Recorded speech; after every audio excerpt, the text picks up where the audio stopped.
Mr. Harbin and Ms. McGowan, thank you so much for coming in today.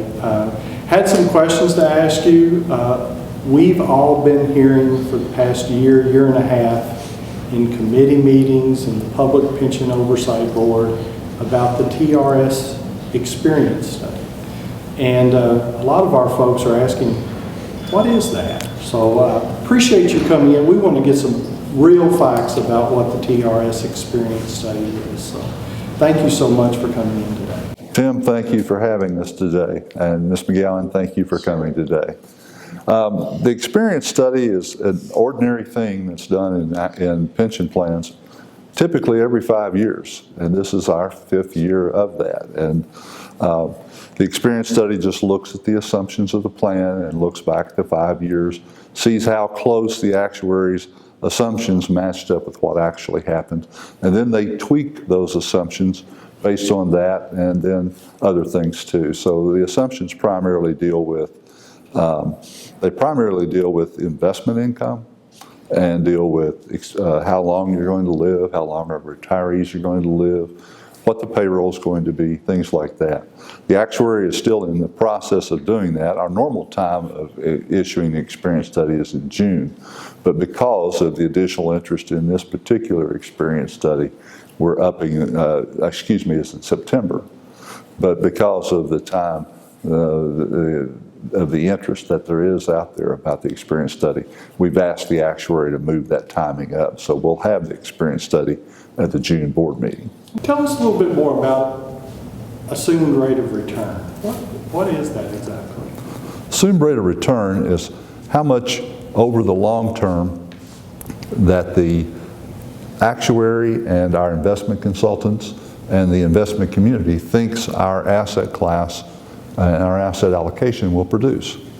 So we've assumed 7.5% return ever since 2000.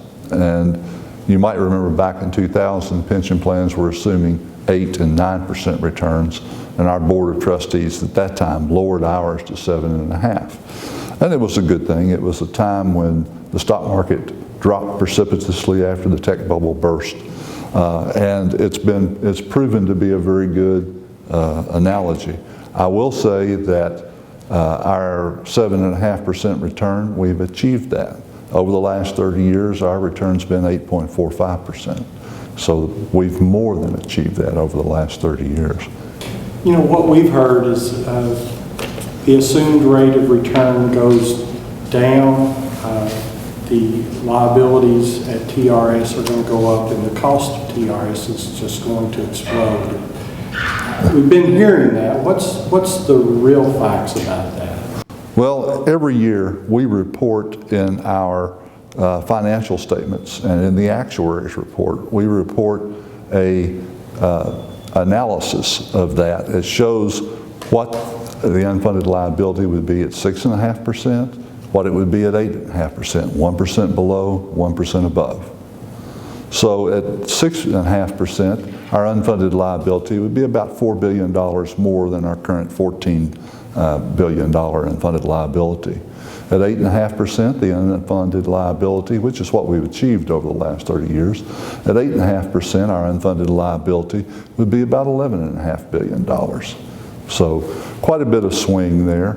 And the impact that the experience study has, and we're expecting the assumed rate of return, the actuaries to recommend lowering the assumed rate of return. That's happening nationwide right now. Right now, nationwide, public pension plans are on average around 7% assumed rate of return. But that goes in cycles too. You might remember my earlier comments, public pension plans were at almost 9% in 2000. So, and that's a long-term assumption too. So, but the 7.5% that we have, we've been there for a number of years. We expect the actuaries are going to lower that. If they lowered it to full 6.5%, and I firmly don't believe that they will do that, that is we're better than average investment performers, and we have lower than average investment expenses. So I think that that's going to enter into the mix when the actuaries look at this. So I don't have any, I would be shocked if they lowered it to 6.5%. But they could lower it to 7.25%, whatever it is, whatever they recommend long term. This is a long term thing. You can see we haven't changed it since 2000. This is a long term thing. So whatever it is, we will look at this and we will get with the board and with our committees of the board between the June meeting and the September meeting and come with what the board, what actions we're going to do to adopt the actuary's recommendations, and we won't adopt those till the September board meeting. Gary, we've centered around the pension in what you've discussed so far, but does the experience study affect the medical fund as well? Does that have an impact on that? It does. The medical fund, as you know, we started a medical fund truly in 2010, 11 years ago, and we've built that up now to it's almost $2 billion in value. We expected over a decade to have $1 billion. Well, 11 years, we're at $2 billion now, so it's grown much faster than was predicted. But we expect the assumed rate of return there, which is 8%, we expect it to come down also. The funded level there is at 62% in the medical trust. If we lowered it from 8% to 7%, that would drop it to about 58%. So you can see there's not going to be a lot of movement there in the medical trust.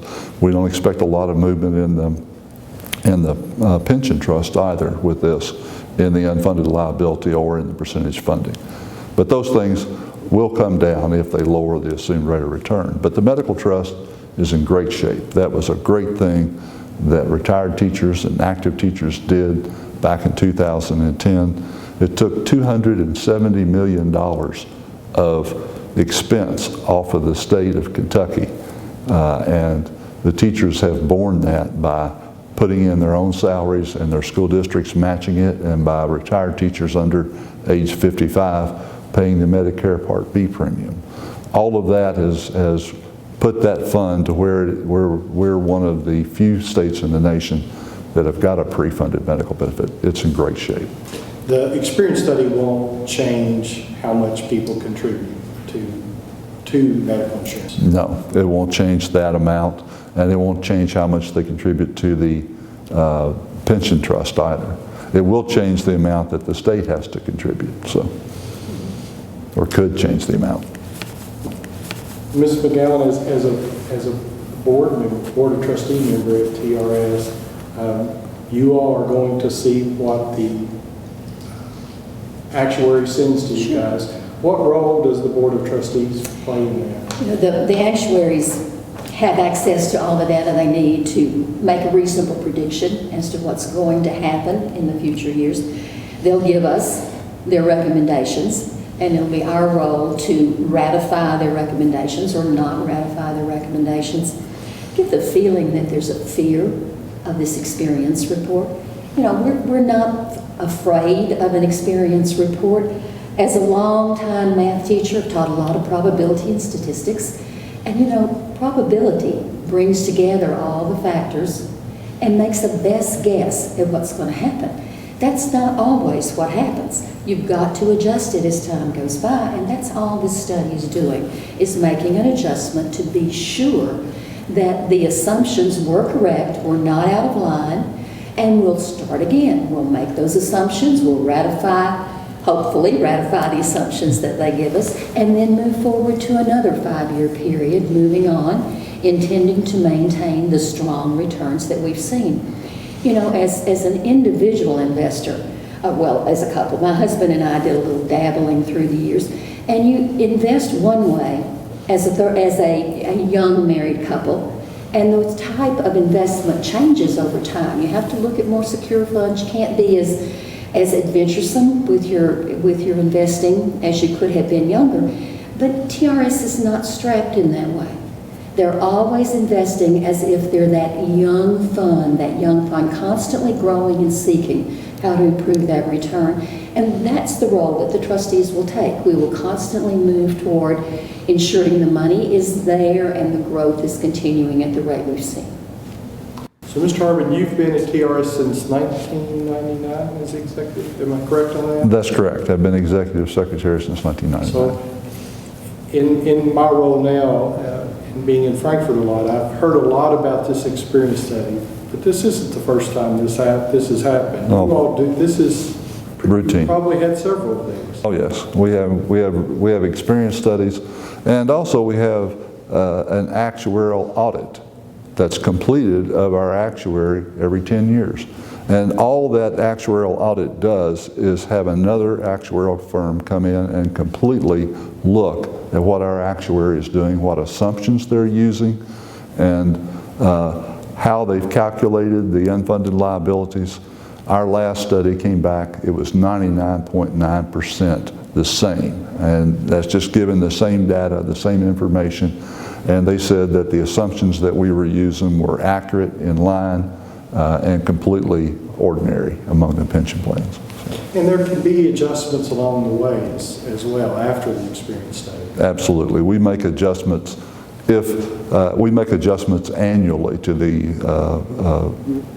assumptions, especially what actually occurs in the markets versus what we assumed was going to occur. And we also see with every actuarial report what the payroll growth was versus what it actually was. If we projected payroll growth at one rate, actually if payroll growth, if we've projected higher, we're being conservative because our liabilities are higher with payroll growth being higher. And we have they call it positive actuarial experience. When the salaries don't meet up with the projections, that's a positive that reduces our unfunded liability every year. And for the last 4 or 5 years with salaries doing what they have, we've had positive actuarial experience from the fact that salaries didn't grow as fast as our actuary projected, for example. Well, thank you. I want to thank you both. You know, unfortunately, we live in a world of sound bites, and everybody gets their news from sound bites, and I really wanted to sit down with you both and have a little explanation of that, because my concern is when it does come out later this summer that things will be tweaked and turned, and I just want folks to have the real facts about what's going on at TRS and with this experience study, which is something that happens every 5 years and has happened forever, and it will make the right adjustments to secure our retirement. I would like to say one thing in closing, is that this pension plan is in the best shape it's been in my experience with the pension plan. We've got the monies coming in to fund the unfunded liability. It's going to be funded over the next 24 years on the pension side.